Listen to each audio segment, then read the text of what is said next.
welcome. If it is Thursday, it's ThinkTank Thursday at TrainerTainment. And I'm so excited today because I have one of my favorite friends and students and entrepreneurs that is, I think I voluntold her to ThinkTank. And that's not right. And I'm excited. I'm excited for you all to meet Jenna Boyo, and she is the CEO, founder, janitor, bathroom cleaner at Planet Lazer in, I can never say the town right. In Kelowna, BC, Canada, West Coast. You would think I could get that. I always have to stop myself. And so I'm excited to have Jenna join us. I want to thank our Think Tank sponsors for 2022. I know that flipped up on the opening there, and I'm thrilled to have those folks. As a matter of fact, I think we'll talk about one of them. You may use all of them, Jenna, but we'll in Simnox probably personally. So, but Think Tank is all about, can we get out of the frenzy of busy and just take a minute to think. I know for my purposes, any kind of a clarity break, I can get real creative and come up with solutions where I was banging my head before. So you're the person today, Jenna. What do you think is the most important thing that we could talk about today? I think you nailed it on the head with that one. I think that, and all of us are guilty of this when we're working in our business, not working on our business. Yep. I have owned and operated this one for 19 years. I've owned and operated bowling centers and e-cafes and things like that as well. And I love working. I love being on the floor and I love doing that. But I was spending so much time working on the floor that the numbers were just there and they didn't mean anything to me. So when I realized, hey, I should probably analyze this stuff a little bit better and see where I can grow, it became day and night difference on how I was running my companies. And then staying on track with whatever I came up with, those numbers was a big one too. I would say, great, I know these numbers, let's do this. And then it would back burner. And eventually I would get to it. And it took a lot longer to progress to the point where I needed to be because I wasn't prioritizing those things. So this is a self-serving question. I'm going to ask it anyway. How did you figure out how to start prioritizing and getting some of that accountability and being able to shift your focus so that it was a continual thing, not just what was hot? Yeah, so I think, Beth, you and I have known each other, 10 plus years at this point. I started out with TrainerTainment. I think is an amazing name. It just really speaks to what I needed. The trainer needed to be trained. That was me. Excuse me.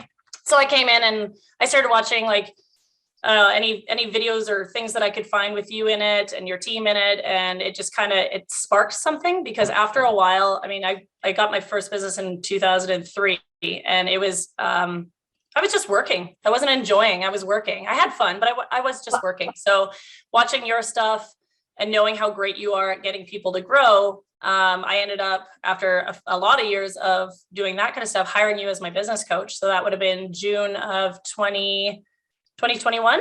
I hired you on to do the bi-weekly meetings where we would get together, discuss what's happened in the last 2 weeks of my life, personal and professional, the numbers, checking out everything that's happened, and then spitballing, being able to talk to you. Excuse me. I spent the entire weekend. It's a 4-day weekend in Canada. So I spent the whole weekend talking. So now I'm losing my voice. It's great for sales, bad for my voice. Yeah, you had lots and lots of guests during that weekend, didn't you? I did. Now, unfortunately, I'm losing my voice a little bit, but a good trade show. Yeah. Oh, that's a fisherman's friend kind of experience, but it's the lozenge for those that don't know. But anyway, yeah. So those bi-weekly meetings, me getting the numbers out there and you being able to help me analyze them and go, hey, so why do you think? And I went, oh, it's probably because of this. And then we were able to mimic that and create increased sales based on what I was able to analyze with those numbers. So I think checking in every 2 weeks and being able to chop it up instead of monthly meetings or quarterly meetings and go, okay, where are we? It keeps me on track. Any goals that we set, we do. So that's really moved everything forward. Well, and I will say the goals that get set, you do, because certainly you're the one, you are absolutely one doing the work. And I'm always so impressed with how you take something on, and if you say you're going to do it, you do it. You've done some great things this quarter, including, and we'll get to it, but including putting in a card system, new point of sale, all of that, and then a kitchen, which was a giant undertaking. And I know at times seemed like, oh my gosh, we're not going to be able to get this across the finish line. So that was interesting to watch it unfold, and fun to watch the impact of that move.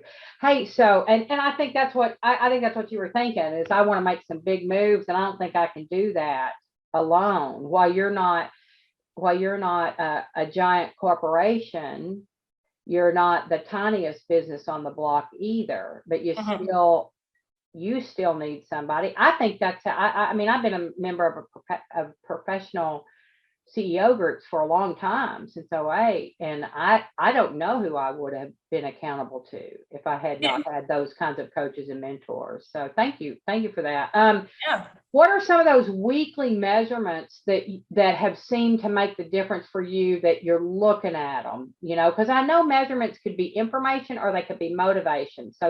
So, and you know which ones I like, and those are motivational ones, because we can go get any kind of information we want. But what things have seemed to move the needle for you, and it kind of created that, oh man, yeah, okay. And just so you know, that wasn't wine. It's just water in a glass for those that are. It's 10:30 in the morning here. I was just thinking that as I did it. I was like, that was the first glass I could find that was. Anyway, yeah. So I think, well, kind of a hybrid question. So one of the big things was with our arcade. So I had been running tokens and tickets for many, many years. And I did the same thing that the rest of the people in the industry did when we went from quarters to tokens, which is, we don't need to spend the extra money. It's not necessary. Quarters are already there. Why would I spend money on tokens? That makes no sense to me. We're not going to do it. And then obviously we know how that ended up. And now our industry has gone from tokens to e-credits or credits. And people are doing the same thing. They're saying, well, I already have the tokens. I already have the tickets. Why would I put money out to do this? And it comes down to, number one, you're not buying tickets anymore. Number two, the cost of tokens has gone up, tremendously over the last 20 years, 15 years. So a lot of those things was why I pushed towards going to a card reader system, but also with COVID hitting, it was touch points.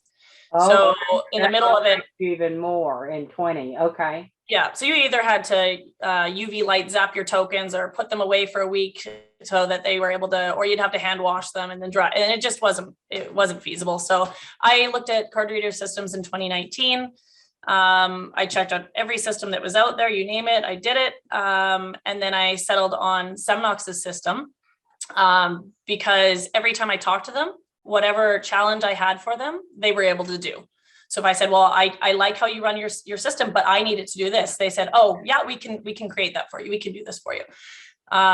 Brian Duke, my sales guy, he's a buddy now too.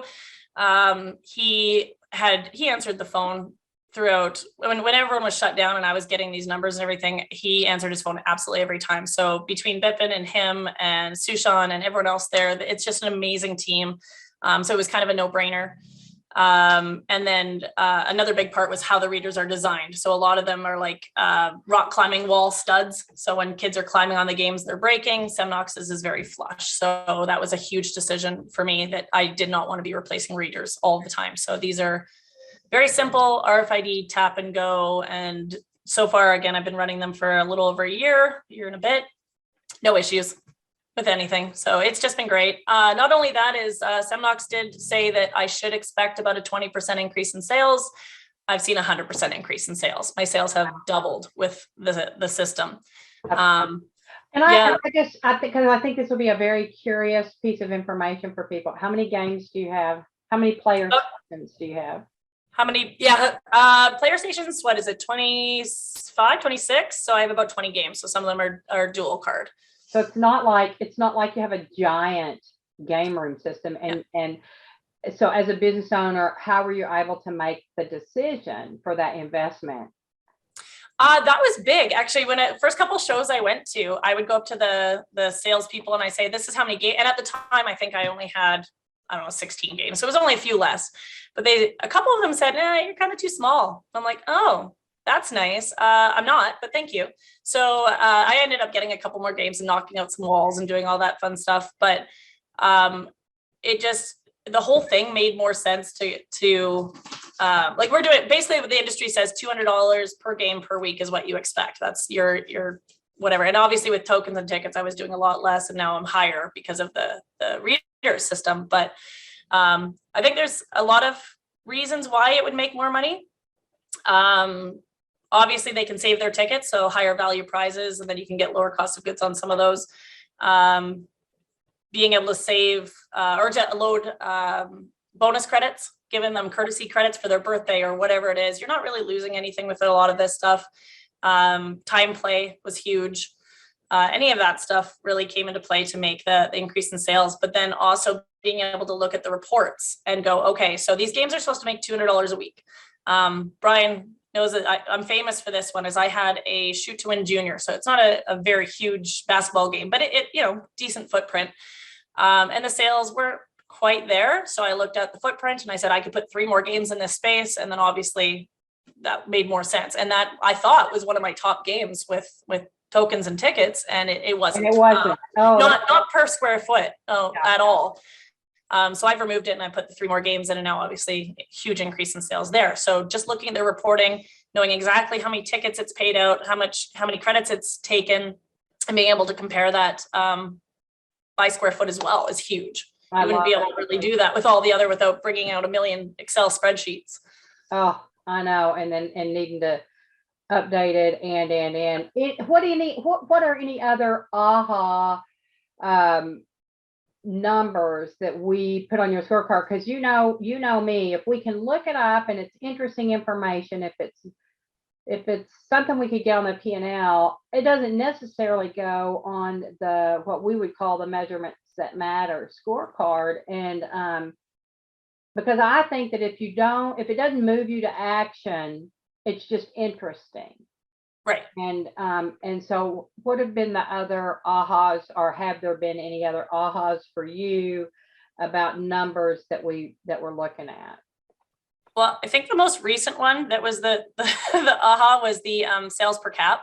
Mm-hmm. So kind of had an idea, didn't really have a hard number of it. And then when we started reaching into the hard numbers and being able to see exactly what each customer was spending was a huge eye opener. And then obviously the number of parties versus groups that were booked, because a lot of our things are reservations, being able to see if our birthday party numbers have dropped or our group sales have dropped or our corporate has dropped or whatever it is, we can figure out where to redirect our marketing. So mm-hmm. That's huge as well. I've seen you do that in an instant too. I've seen you take action on that because you had a 2-week blip and you're like, what the what? And then I've watched you do a blitz, like a social media blitz on parties or on group events or on a special, and get an immediate return. And I think that's the value, right, of the weekly look, especially with somebody like you who goes ahead and takes action without question. Yeah. Yeah. And I don't think there's one person on this planet that can say that they didn't have to pivot. That's my favorite word. It's everybody's favorite word. I know. But everyone in the last 2 years within minutes has had to decide, when either the government says no more birthday parties or we can't do this, or whatever it is, we've all had to just act. Yes, very, very little thinking and more acting. Yeah. So the nice thing is, because things are returning slightly to normal, Canada's a little behind you guys, but we're able to actually look at it and go, okay, now we can return to how we were doing it before and start being able to market how we could before as well was huge. So like you couldn't really market to birthday parties. So if your birthday parties dropped, it was because there was a regulation. Wow. And now that we're open, we can say, okay, let's keep it consistent, or, hey, we need to start marketing more towards moms and people that are wanting to book those kind of events. That's awesome. That's awesome. Okay. Well, this has been fantastic. You and I could visit all day. Yes, we could. The challenge would be to have people continue to listen. So here's a really important question, and we ask all of our Think Tank guests. And I just want to thank you so much for being a Think Tank guest. because we're a company who's really obsessed with growth, because we think that if we grow people, if we help support people in their growth, that businesses will grow and communities will get better and right. And so we're obsessed with growth all the time and thinking about what to provide and what to do. And so I'm curious about what you do on a consistent basis to help yourself or to support others in their growth. Sure. So me, I don't have a social life except for the expos. No, I'm just kidding. I go out once a year. But you know what? I think that everything. I do a little bit of everything. I work with you for my coaching. I do go to almost all the expos. Some people have probably seen me running around. FEC Summit was just in Arizona and Scottsdale. That was amazing. That was the biggest eye opener I've ever gone to. And I've, again, been in this industry a long time, but that was a huge one. So going to, even though you think you don't need to go to these things, even some of the stuff you pick up, you just wouldn't ever think that you needed it. Right. There's been expos coming up. Foundations is coming up the same week. So I'm actually attending both of those. I get daily and weekly emails from various different things in the industry, even things that I don't have. I don't have VR at my place, but I get the VR emails because I need to know what's going on with these kind of things. You never know if I'm going to get into it, and I need to have a little bit of knowledge on everything. I think is very important. As far as my staff, we are, because it was always my job is to help train. Now it doesn't have to be that way. You guys can actually help me train. Hang on one second, sorry. We have the youngest entrepreneur in the Boyo family. He is, he'll be working at my place soon. He's 4, and then my daughter's 8, and she does work at my place in the Redemption sometimes. Right. Yes, but my staff, I'm actually signing them up for TrainerTainment's webinars, the workshops. I'm giving them access to other platforms that they can go on and get training for as well. I'm also empowering them to stay in this industry. A lot of people, we talked about at FAC Summit, a lot of people in this industry think that I'm working at a laser tag arcade bowling center. This is it. Now I got to go get a real job. And it does not need to be that way. So I presented to my staff that, hey, you might not work for me forever, but you might want to work for Ripley's, believe it or not. You might want to work for SeaWorld. You might want to work for Beth. I don't know what they want to do. I know that I've had a lot of my staff leave and come back because they love the job. They love this career, this path. So I'm going to be empowering them now to find what they want to do within this field, if that's something they want. And it's not something I would have ever considered before. I thought it was more of a stepping stone for them. And now, no, there's so much I can train them on a way to help me run my company, but also grow personally and professionally on their end. So that's a huge thing. And I'm going to thank TrainerTainment for that big time.